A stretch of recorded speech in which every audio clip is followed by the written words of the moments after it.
Hi Aries, welcome to your mid-month reading. And this will be a reading for Aries Sun and Rising only. So I'm not reading this for the moon signs. And the reason is I want to do an AstroChat with you.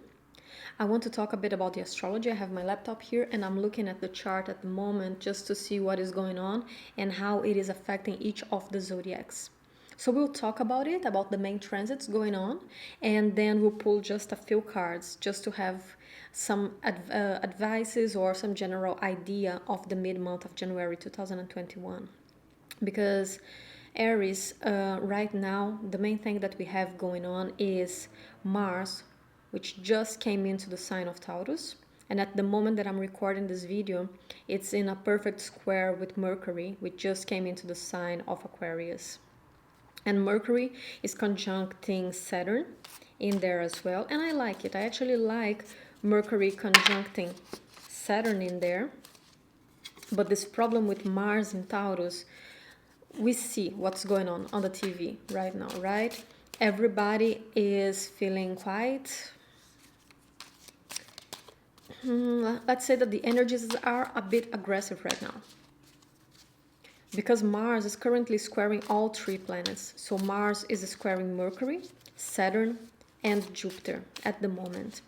And I want to talk a bit about this Mars in Taurus is squaring especially Saturn and Jupiter in Aquarius, because Mercury will move fast. So by the time that I post this video, that square might not be happening anymore. But Mars squaring Saturn and Jupiter in Aquarius is a bit problematic because squares happen in signs that have the same modality. So either fixed, cardinal, mutable. And right now it's happening in two fixed signs. And when it happens in fixed signs, it's even more stubborn. It's even more difficult to deal with, okay? Because each sign wants things their own way. They are moving and they don't want to change direction. When you enter a fixed sign, you don't want to change a direction, okay? And this is happening in your 11th house and in your 2nd house. So Mars has just moved into your 2nd house, and we had the Jupiter-Saturn conjunction going into your 11th house. And if you didn't watch my video about the conjunction, I'm gonna mark it up here so you can watch it as well. I talk a bit about it. But going back, with Saturn and Jupiter in Aquarius in your 11th house, we are asked to redefine how we connect with our society, with our environment. Aquarius is not a personal sign. It's the sign of the collective. So it's not about who we are. It's not about what we want as a person, as an individual, which happens in the sign of Leo. No, this is about what is good for the collective, what is good for the society. Okay, but the 2nd house, which you have in Taurus, the 2nd house is about our personal values, our personal belongings that we build for ourselves. So we are building something for our own benefit in the 2nd house. And Mars is in there, in Taurus. Mars in Taurus is very stubborn. He wants, the ball starts rolling in Mars in Aries. Mars has been in Aries for a while now, in your sign, either your rising or your sun sign. And when Mars enters Aries, we want to start something. We have the energy to start moving into a direction. But when Mars enters Taurus, it already defined that direction and it doesn't want to change. Now it's just about keep moving forward, which is great. It's important to do that. We need to create that initial creative spark in Aries, but we need to add the discipline, the resilience in Taurus. But the problem here is that the 2nd house is a personal house. All the houses below the 7th house, so 1, 2, 3, 4, 5, 6 house, they are about our definition of the self, what we are building for ourselves. And the upper houses, the houses between 7 and 12, they are about the collective. How, okay, now that I define my relationship with myself, how do I define my relationship with the outside world? So Mars in Taurus wants to build something for yourself. You want to put your energy in there, because where Mars is where we want to put our energy. You want to put your energy building your own empire, you know? And I'm talking about it in a metaphorical way, but you have your own ambitions, but at the same time, Saturn and Jupiter, they are asking you to consider the environment. How can you connect with your environment? How can you connect with the society in a way that is more harmonious? That's very important. And we have this square going on. So there are two energies pulling into these different directions. And one side of us says, I want this. I want to build something for myself. I want to focus on my money, on my belongings, on my values. And then Saturn and Jupiter says, but you need to redefine how you live in society. It's not just about the you, it's about the collective. How do you define that? How do you balance those energies? And this is the challenge of this square here. And for you, it's quite strong because Taurus is the natural ruler of the second house. So especially if you are an Aries rising, then it's happening in the ruler of your second house, in your natural second house. So there is this big contradiction here going on, something that we need to find a balance, an energy that we need to integrate. And integrating squares is never easy. It's one of the most difficult aspects to deal with because it's a constant pull. They are exerting the same force in different directions and pulling at the same time. And we are asked to integrate that, to bring that into balance. And that's where we have the reward, integrating those two. Very different, but at the same time, very similar energies. And they are very different and very similar. They are very different because one of them is about the collective and one of them is about the personal. But they are very similar because they are both fixed. So how do you make two stubborn people coexist and work towards the same goal? That is the challenge here in this month of January for you.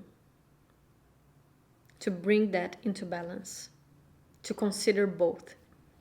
And you need to consider both.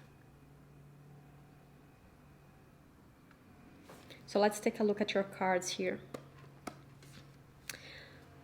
So we start with the Seven of Pentacles. And the Seven of Pentacles, I love this deck. For me, this is the Mars and Taurus. This is the long-term investment. What do you invest? What do you get? And this is a long-term investment. So with Mars in Taurus, you might want to move fast because of that energy in the 11th house. You want to move towards your dreams, towards your goals. Because the 11th house is not just the house of the collective, it's not just the house of family, of friends and groups, but it's also the house that comes after the career house. So it's the house of our big dreams or our big goals. And there's a lot of energy going on in there right now.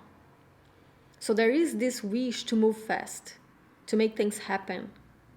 But Mars in Taurus talks about we need to build a solid foundation first to get the reward in the long term. So working on this strong foundation here is also a very important aspect. How can you balance your wish to change, your need for change, with your need to build something that is long-lasting? With the King of Wands here and the Six of Swords both in the reverse. The King of Wands in the reverse here, for me, all the kings actually, even though this is a fire king, all the kings in the reverse, they show me a very stubborn energy. It's when we let our ego get in the way of what we want. We are too set in our own ways, and we might let our ego get the best of us. So how can you control your ego? How can you be in charge? How can you focus that creative energy in your favor instead of your detriment? There's a lot of stubborn energy going on, and it's not just for you, it's for everybody, okay? Because it's happening, these two fixed signs, everybody's feeling a bit stubborn right now. But for Aries, it's very important to watch out and not let your ego get the best of you. There are some old patterns of being that need to be let go of. With the Six of Swords in the reverse, there is a resistance here, a big resistance to accept a new version of yourself, to do things differently, to leave old patterns behind.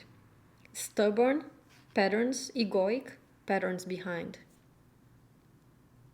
But if you want to build something that is long lasting for yourself, this is something that you need to work on. And this is a good month to try and integrate those energies, but this will be a very frustrating month because square energies are very frustrating. Okay?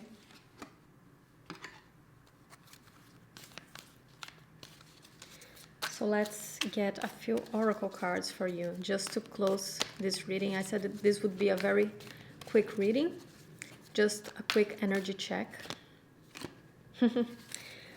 Look at this. All that glitters.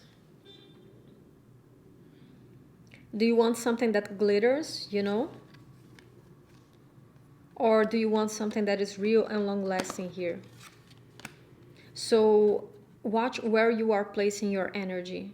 I think that the real benefits here, they are coming in the long term for you. With that Mars in Taurus in the second house, it's about working for the long term.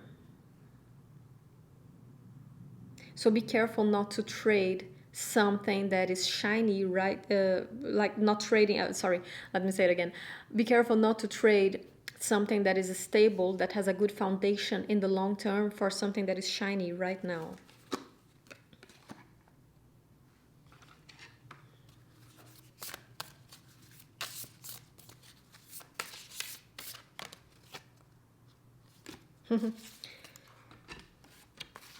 Collaborative dreaming.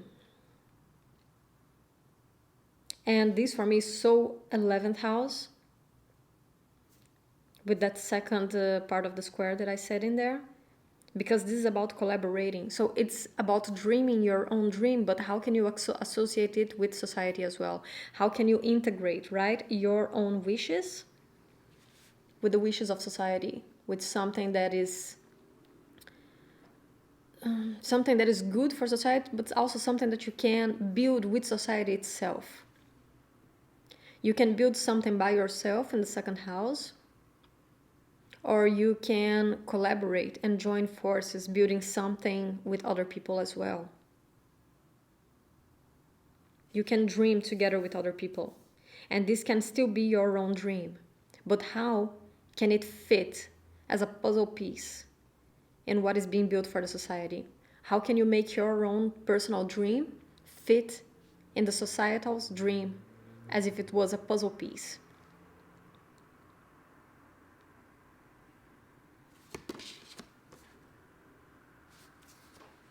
Let's get one last one.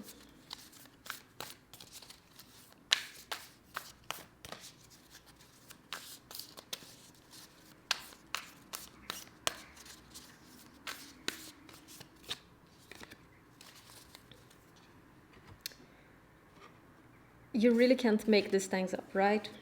Frog spirit, clear out the clutter. So again, what old patterns are keeping you stuck? And this can be day-to-day habits, or these can be just psychological habits, you know, stubbornness in your ways of being.